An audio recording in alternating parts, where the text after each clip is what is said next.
Hello and welcome to Sheconomy, the Wise Woman Investor and Investor Education Initiative by DSP BlackRock Mutual Fund. Now, as all of you probably know by now, this is a personal finance show dedicated to helping women investors like yourself achieve your financial dreams and goals, whatever they may be. Today's show, however, is slightly different in the fact that we've brought men who are encouraging the women in their lives to become financially independent and to achieve the financial goals. We've brought them onto the show. We, of course, answer all your queries with the help of our panel of experts. So on that note, let me very quickly start by introducing you to both our experts. My first expert today is Mimi Parthasarathy, who's the Managing Director at Sinhasi Consultants. It is a personalized financial planning and advisory planning firm providing end-to-end financial planning. Before this, she was the regional head for the private client group in IL and FS Investment Mart Limited. Welcome, Mimi, and thank you so much for joining us on this show. My second expert is Harshvardhan Roongta. He is a financial planner at Roongta Securities. He offers consulting services to private individuals and families across the world. He also undertakes financial planning workshops and training programs for corporate employees. Thank you very much, Harshvardhan, yourself, and for joining us. Before we go on to look at our individual case studies who've come on the show today and answer queries, let me start by asking you, and again, this is something that we get a lot of feedback on Sheconomy about women who say that the financial literature which is out there, the language which is targeted towards people who are looking at investing is not very women friendly. And I want to start with you, Mimi. There is this perception that understanding financial planning, understanding investments, especially by women, is a very difficult thing to do. And this perception could stem out of multiple reasons. Reasons are many for finding something difficult: complication of language, inertia. I have my father who takes care of it. My husband is the one person I trust, so he'll take care of it. So actually this perception, I believe, is actually not true. Women are always involved in planning their money, be it budgeting for their homes, for their kitchens, for their children, buying new clothes for Diwali. Everybody is involved in some sort of budgeting, understanding how much to spend, how much to save, etc. So it's this professional putting together of things that perhaps women have an apprehension of.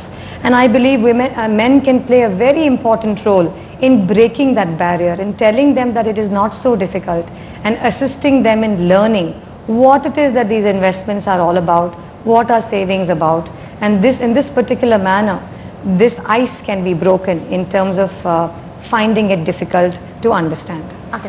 Harshvardhan, this is a personal finance show, and we have, like I said, both women who are, looking at a career, looking at starting their careers, as well as women who are just newly married. Now, for a young married couple and for a woman who's newly married, are there any do's and don'ts? While of course it will vary from an individual to an individual, any sort of hygiene factors that a newly married woman should look into as a matter of financial planning? Well, we actually have a program which we run down with all our clients the moment they get married, and we just have many people coming back to us saying that now that we are married, our lifestyle has changed. What are the things we need to do? So before we get on to the financial planning aspect, there is a checklist which we call this program an IPL for the new woman. I stands for all your investments. From the woman point of view, I would say make a list, take that effort in making an Excel list of all the investments that your husband has been making, because eventually you will need to fall back on that list in case some pleasant surprises come into your life. So you need to make sure that you know where are all the investments done, what is the demat account number. If there is there are holdings in demat account, you need to know exactly what is happening. So make a list of all the investments. So I stands for investments, P stands for passwords. Now we are all governed by passwords these days. We have a password for our email accounts, we have a password for bank accounts, we have password even log into our computers.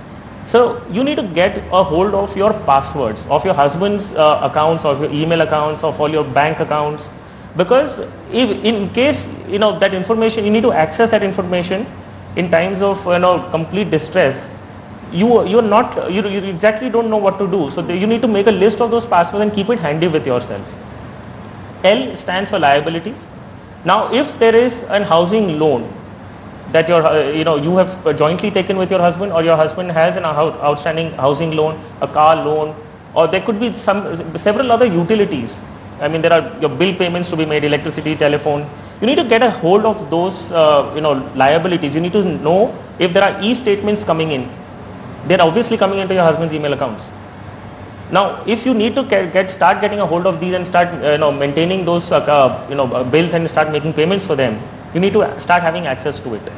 If there is a housing loan, obviously you have to push your husband to have a cover for that housing loan, because he's earning, and there could be a joint loan, both of you are contributing, but obviously there is going to be a burden if one family member is not there. So there needs to be a life insurance to cover all the liabilities.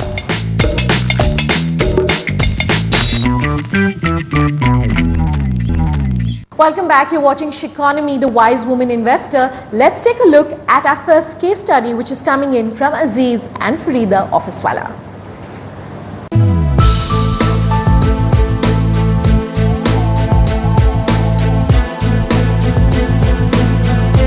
I'm Aziz Officewala, and I am 49 years old.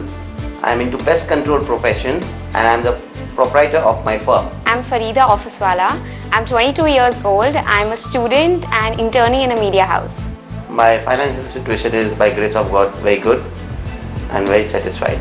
I have my good own savings.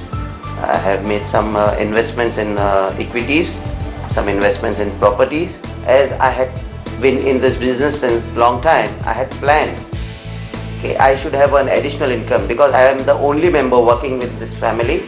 So I had accordingly planned that I should invest some amount in security and in property, so that I get an additional income which helps me to run my monthly expenses, at least household expenses, and which has been going on very well as of now. My financial situation wouldn't really be great when it comes to supporting my family or something, or all I can say is that I'm self-satisfactory. I can take care of my own expenses so that it's not a burden on my father and my family. She has just finished graduation and she's joined a media company. I don't know what her salary is, but I'm sure she must be getting some good amount, and she's taking care of her own expenses. But sometimes she comes to me for additional expenses as required by her. But I would always like her to be an independent earning lady before marriage and of course after marriage, because whether it is a father-daughter relation or a husband-wife relation, if both are working and if there's an additional benefit for income in the house, the entire atmosphere in the house is good. There is nobody dependent on each other, and the relation goes on for a better and a longer period. Actually, I'm right now in a dilemma. I'm working in a media house. My father has his touchwood good business, and we are doing financially fine. But as a woman, as a lady, I would want to know what would be better for me for my future when finances are related, working back again in a media house or taking forward my father's business. So where would I be financially more stable?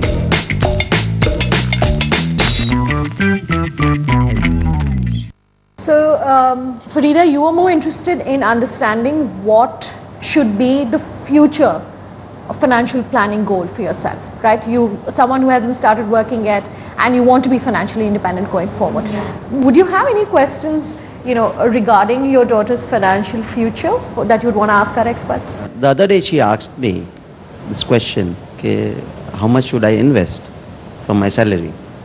So I said, see, what theory I have used in my life, that if I am earning 1 rupee, I see to it that I spend 75 paisa and save 25 paisa.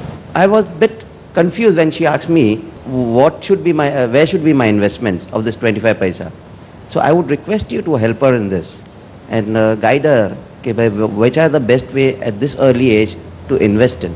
The first thing that needs to be done when you're actually investing or saving money is why is it that you're doing it? So what is your objective of achieving this when you put away this money, and how long is this investment going to be put away for? So based on that, you're in a position to either take risk or no risk. So keeping that in mind, then we can take an informed decision on what this money will actually do for you at a later stage. Let us say you have a 5-year horizon to put away money. small amounts of money as a part of your savings from your salary. You can utilize that to put away in an equity mutual fund where a systematic investment plan every month, and after a 5 to 10 year horizon that will build a beautiful corpus for you over a longer period of time. For example, the other way would be that you want to further study in the next 1 or 2 years and you want to assist your father in putting away some money for that education milestone. Then you may not be in a position to take so much risk. You may have to put it away into an FD or some sort of a guaranteed return product. So for the next 2 years, you also assist your father in putting away this money to achieve your milestone of further education. So it actually depends on what goal this money and this particular saving process is going to achieve for you. On that note, let's take a look at our second case study, which is coming in from Rashida and Hussain.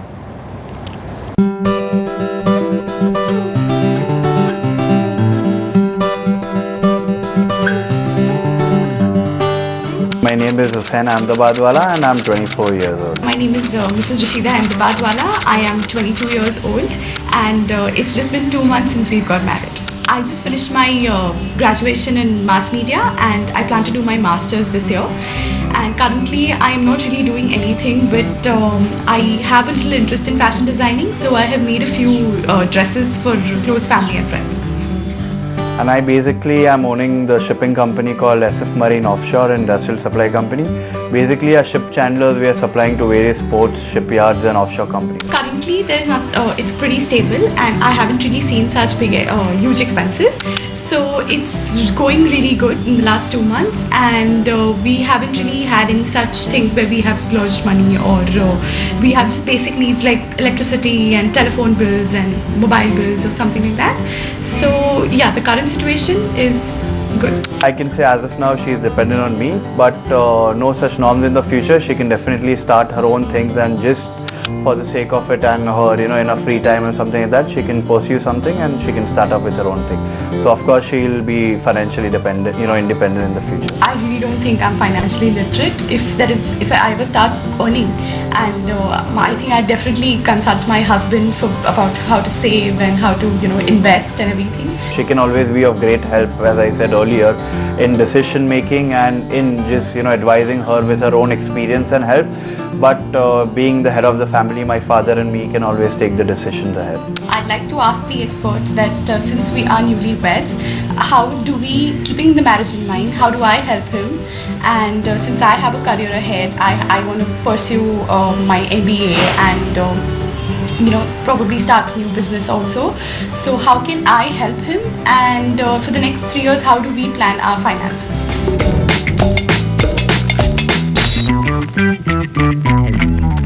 Do either of you have any questions you'd want to ask?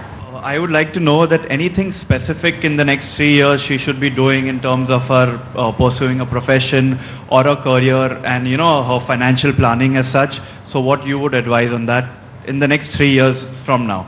The first point is that the moment you're a homemaker, there is a self-belief that you're doing nothing. Well, I think the first element is you should get that out. Managing a house is work by itself. You may not be explicitly being paid for it separately, or you're not working for, it's not work when you work for somebody else. You can work to take care of your house. So there is work even there. Now coming to financial part of it, you said you're not financially literate. So as I said, take baby steps. I mean, you need to, if you want to start working, the best is you have a husband who has business of his own. There is space for you to always be there. You can start with banking transactions. Just get into the office whenever you have free time. After you finish the work at home, you go to office, you look at the banking transactions. You start handling only the receipts and the payments. Okay, just follow it passively initially and then probably take your hands onto it. Okay, you'll get a very good sense of money flowing in and out of the system. Once you get that part, then you start moving into other departments. So the life of any business is through the accounts and finance department. So you probably start with that. You have interest in marketing. So probably next step would be then you start looking at how to increase the receipt side of your family business. So you can start very passively and scale up as and when you think you're able to take those decisions for yourself. Coming to personal finance, okay, you need to we've already spoken about drawing goals, making timelines. Okay, so you have to look at yourself in the future. Where do you see yourself from 3 years? If you had 3 years as a time horizon, you need to go forward 3 years from now. See yourself being there and what is it that you're going to require, and then come back. It's a very generic reply that I'm giving you, not being specific, because unless you identify what you want to do, nobody can tell you exactly how you should go about doing it.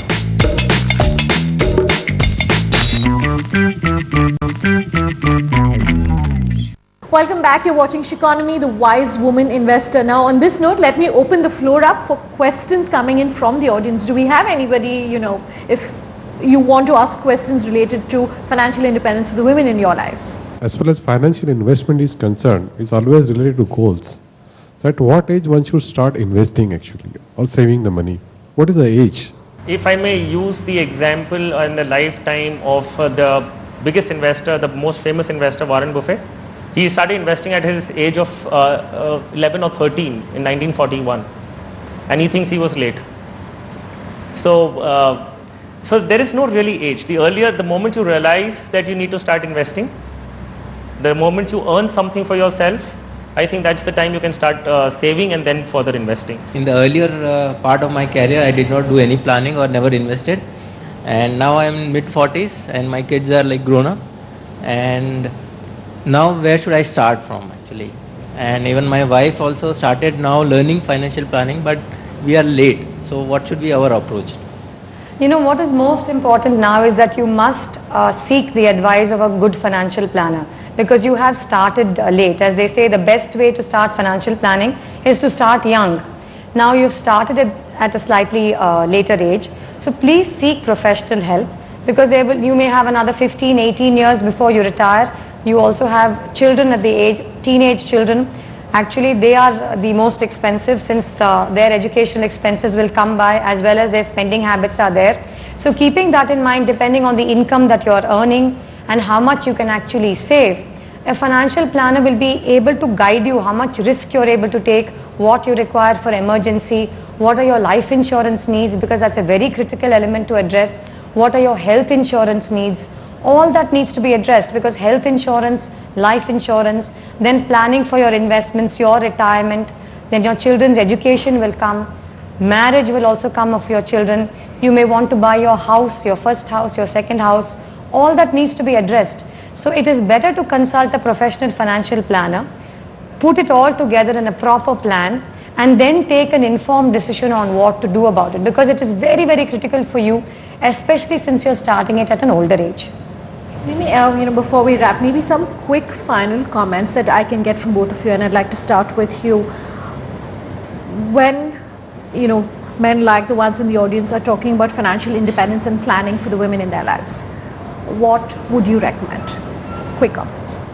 Number one, don't shy away from knowing about financial planning, investments and savings, women. Please learn it, understand it in whatever platform it is, because this is very, very crucial for all your lives.